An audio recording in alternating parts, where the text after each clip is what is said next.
Hi, and welcome to EDS 201, week 9. Can you believe it's week 9? So I am going to share my screen to talk about what we are going to focus on this week.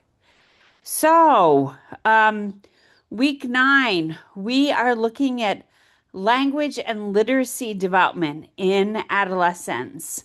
Um, Clearly, by the time children reach middle school, students reach middle school and high school, they know how to talk. However, their brains are still developing, and so is their language and literacy skills.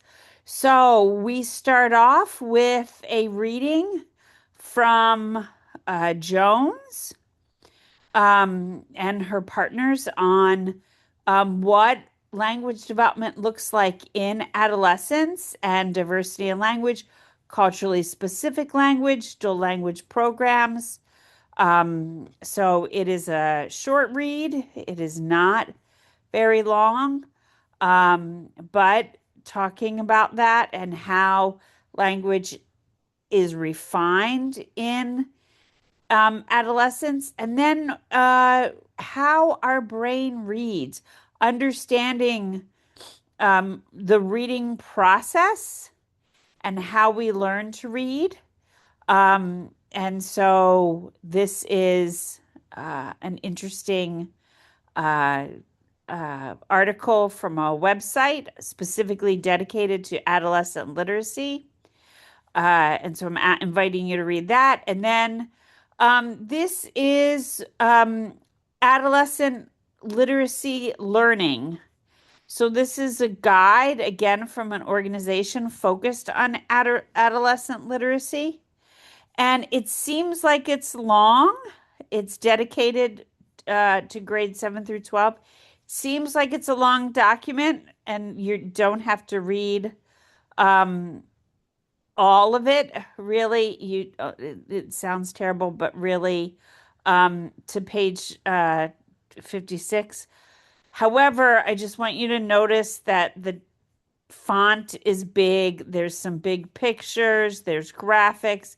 So yes, it is some reading, but it's really, the pages will go quickly, and there's a lot of information that is very helpful to supporting language literacy, to supporting language and literacy writing.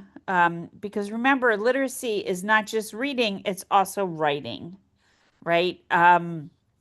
For for students, for adolescents. So this is an important resource that has a lot of information. Um, and again, it looks like a lot, but it is uh, thoughtful and presented very well. There's another Adlit, which is all about adolescent literacy, um, page that talks about content area reading. So, reading in specific disciplines, reading in English versus reading in math versus reading in science versus reading in social studies. There's a little video, 7-minute video here. And then there's this very interesting chart about what reading and writing and thinking looks like in each of the disciplines of science, social studies, history, math, and English language arts. And there's also another little video here. So, and some related uh, blogs, and I would suggest you dive into those. And then, um, in addition, there's some optional readings and watchings. So here is an optional link on strategies to improve literacy in um, secondary education. So you are more than welcome to review this. It's a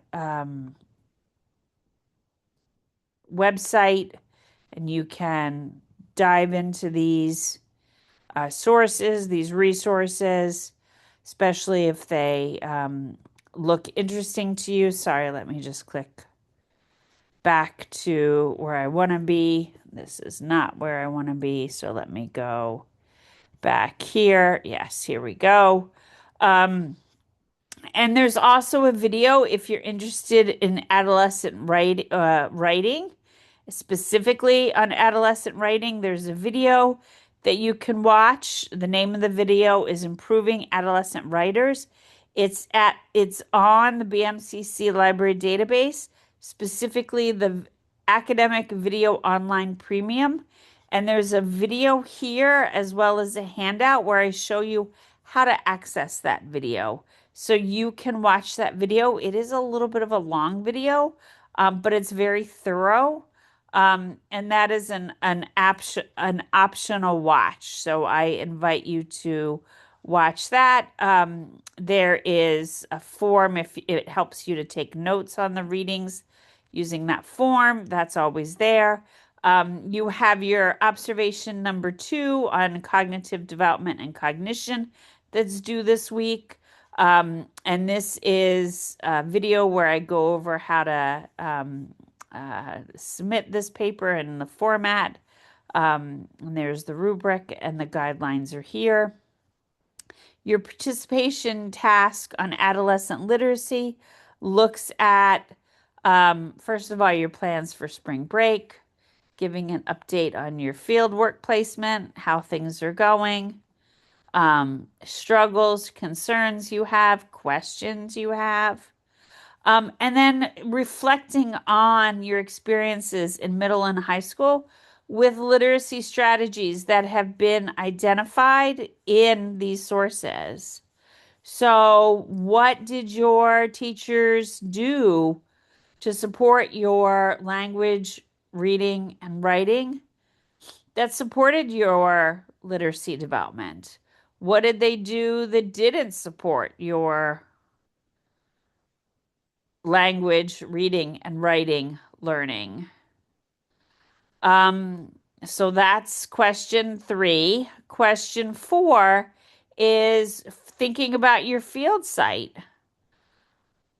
Give specific examples of teachers using literacy strategies from the readings and videos in this module in your field site. Tell us the grade, the subject, the topic, the discipline, the lesson format, and how the teachers use the strategies to support students' language, writing, and reading learning. What went well? And please cite the sources. And then pick literacy strategies from this week's readings and videos different than what you mentioned in questions 3 and 4. And how would you use them in your classroom, in your subject, in your discipline, or in your work environment? What would the literacy strategies be? What would the topic and the lesson be? How would you use them? And why do you believe the strategy you selected will support the students' language, literacy, and writing learning? Cite the sources. So for your reply, identify a colleague who shared a different literacy strategy in response to question 5. And explain how the strategy they selected could be used in your classroom with your subject discipline by describing a topic and lesson using the literacy strategy your colleagues identified or selected, and how the literacy strategy your colleague identified can support student language, writing, reading, learning in your classroom. So there's also a fieldwork timesheet check-in. Okay. So hopefully by now you have about 18 hours, about halfway done your field work. If you have more, that's great. If you have less, that just means it's going to be time to do some more. If you haven't started your field work, please reach out to me. You should have started your field work by now. So if there's issues with your field work, please reach out to me.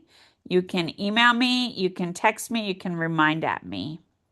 I hope you have a great rest of the day, and I look forward to seeing your response to week 9.